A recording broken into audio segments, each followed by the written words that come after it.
Mr. Krabs ordered SpongeBob to leave the Krusty Krab as he had forlornly left the 2 double doors. He turned the camera and said, "Okay, to begin this little tale I'll be telling you, just sit back, relax, grab your junk food, and listen.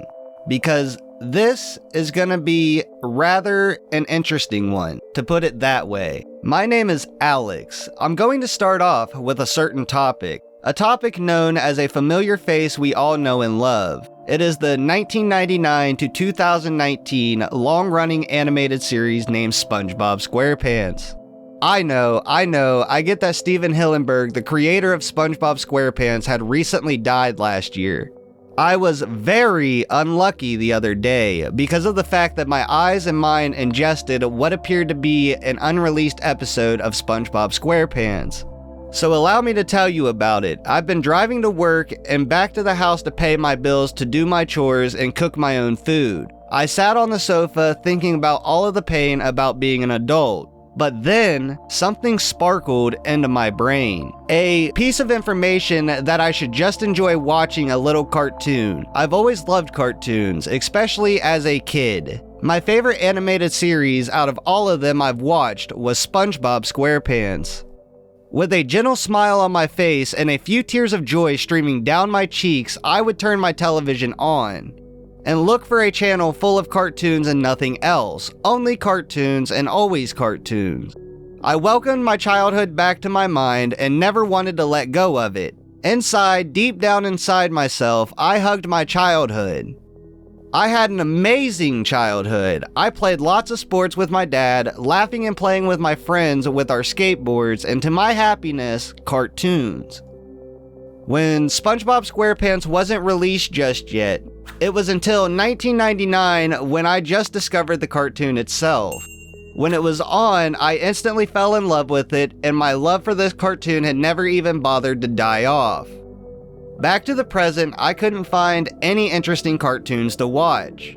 I switched the channel to Nickelodeon to see if SpongeBob SquarePants was on, but I was caught off guard when I saw that the Loud House was on. I grew bored of the channel flipping as I turned my television off and laid the remote down.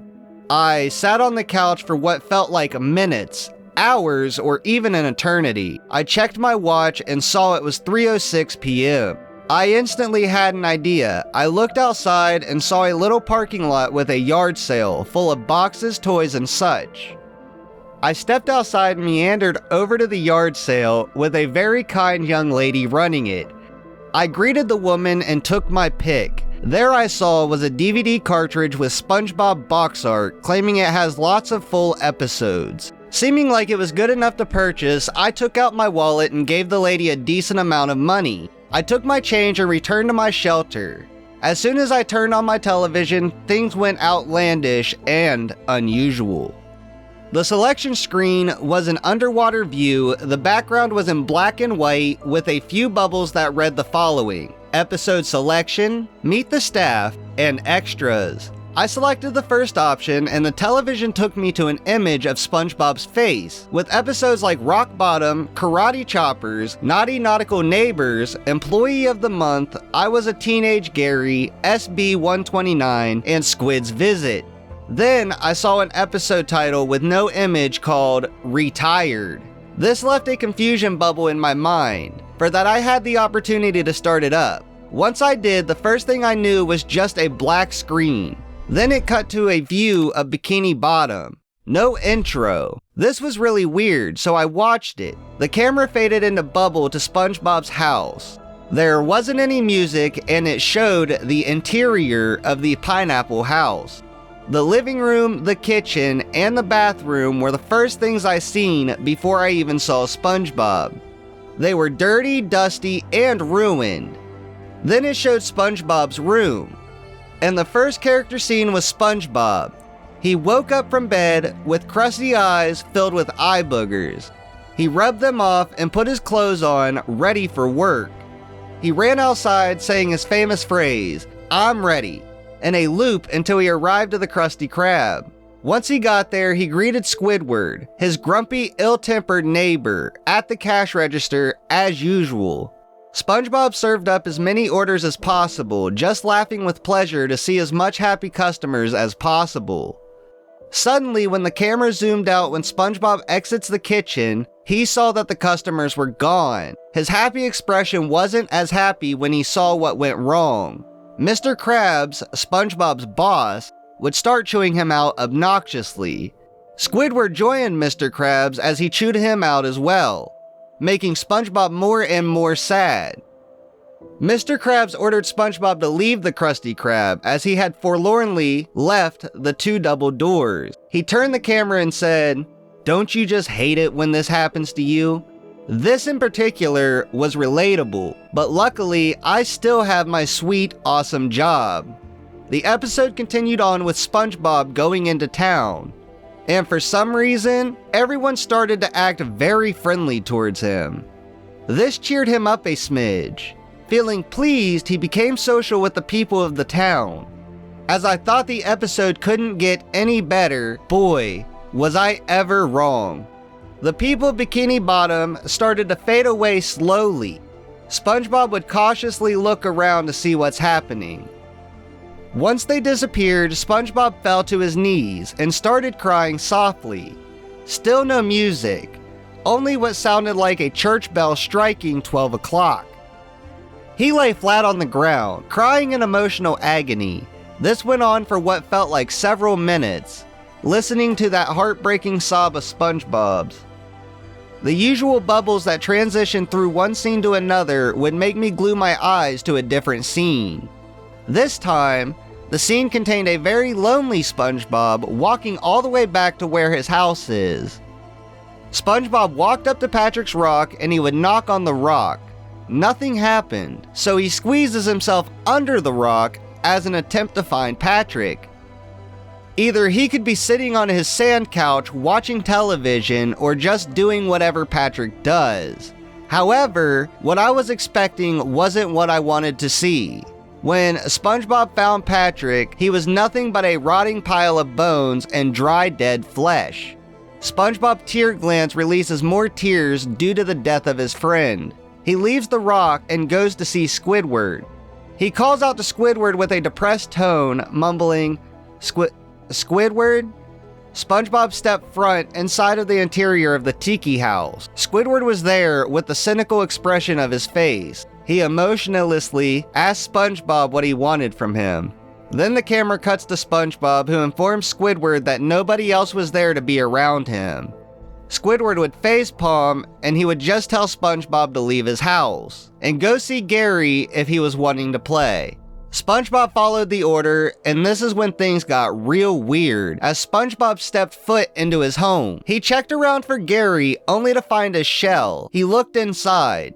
Gary was not in the shell. The screen faded to darkness with just a plain white text in a normal font. 2 hours later. SpongeBob went into his bedroom and he just laid down on his bed. He stared at the ceiling anxiously with visible tears in his eyes. Could this day get any worse? SpongeBob asked himself, and boy, things did get worse as time gradually went by. The only music heard in the background was a low-pitched, ambient humming tune as SpongeBob lay in his bed somberly for a good 30 seconds. He sat up and faced the camera with a miserable look on his face. He faced away as he would go straight downstairs and walked out of the pineapple house. He had enclosed eyes with tears streaming down his cheeks. The screens transitioned through bubbles to show the Krusty Krab, and for some reason, it looked just off. The comm pole was broken, with the top part missing and snapped off. And the treasure chest-shaped restaurant itself looked moldy and uncolored. The camera fades into the interior of the Krusty Krab. The double doors would open, revealing a square shadow. SpongeBob stepped into the restaurant as the camera cut to show his face. He had no sign of any expression or emotion. The screen suddenly began to flicker like an old VHS tape, for some reason causing it to show SpongeBob standing in a dark corner with a dimly lit light bulb above him. He stared down at the wooden floor, just crying hopelessly due to the loneliness he's not used to coping with. This lasted for a good few minutes as SpongeBob just sat hopelessly in the same corner after he stood there for a decent amount of time. He looked outside of the window as the camera cut to the window he was staring outside from. Outside of the left side of the Krusty Krab was a dark figure. The figure was a shadowy humanoid whose identity remains unknown, and it was twitching immensely, followed by the sound of a loud droning buzz in the background. The figure would screech loudly, making the episode cut to red static for at least 5 seconds, before returning to the scene with SpongeBob sitting in the same corner he was sitting in before. This time, he was barefoot and his feet caused to push holes into the front side of the box. His eyes were bloodshot, crusty, and there are visible eye boogers. Dark blood and feces were on the wall and floor, and next to SpongeBob was a rotting, bloated corpse of sandy cheeks, and behind him was the dark humanoid creature. I almost gagged when I saw that scene, just about ready to cough up vomit. I desperately tried to hold it back, but I couldn't. I threw up on the floor, because the scene was just that nauseating and unpleasant to look at in general. A red claw appeared on screen, presumably Mr. Krabs, because it looked too similar, and it was too dark to see what kind of color it was. Once the claw was completely in the shot, the screen started to glitch like crazy before it cuts to a close-up of SpongeBob's face. The shot showed his face going into a gasping fit for water, which I might add that sea animals cannot breathe air. Maybe it was the claw forcing SpongeBob out of the water, and it restrained him, not even letting him move around or go back into the water. The scene just focused on SpongeBob's face, gasping for water. For a split second, the shot showed the island where the intro pans down into the water, and to show SpongeBob's house in the intro scene, only it was just in black and white. Then it showed SpongeBob's face, showing him still just suffering. SpongeBob stopped thrashing around and gasping, only causing him to stop breathing. His tongue hang out of his mouth and rolled his eyes into the back of his head. The camera got back into the shot of the Krusty Krab and it showed the Employee of the Month board. The screen zoomed into a picture frame of SpongeBob with black marker scribbled all over his eyes. Under the picture read "Retired" and then faded to a black screen with white text. "SpongeBob, you're fired." The screen cut to a still shot of a dark room with Mr. Krabs, cracking a wide menacing grin on his face. On the wall was SpongeBob's suffocated and dried out corpse. His eyes were closed and his arms were nailed against the right side of where Mr. Krabs was standing. Then, the screen faded to pitch black of nothingness and darkness. The episode ended shortly afterwards, as I turned off the television, ejected the disc, put it back into the DVD box from where it came from, I closed the box, and I just put it right under the television screen. I sat on the couch for a few good minutes, just wondering what I had even just watched. What have my eyes even ingested? I rubbed my eyes, trying to get these images out of my head.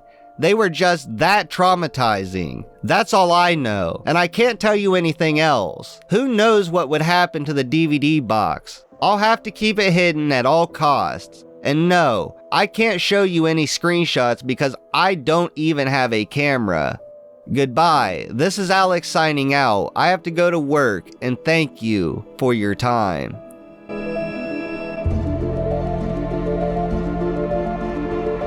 Okay, so this creepypasta was a pretty generic creepypasta. It has pretty much all the cliches in it. It has the yard sale, it has buying this DVD that once he puts it into his DVD player, he had the choice between some real episodes and the obvious fake episode. And then once he started the episode, it started off as what seemed like normal. And then he gets us to where SpongeBob starts having a good day, and then all of a sudden out of nowhere, his day just starts going bad.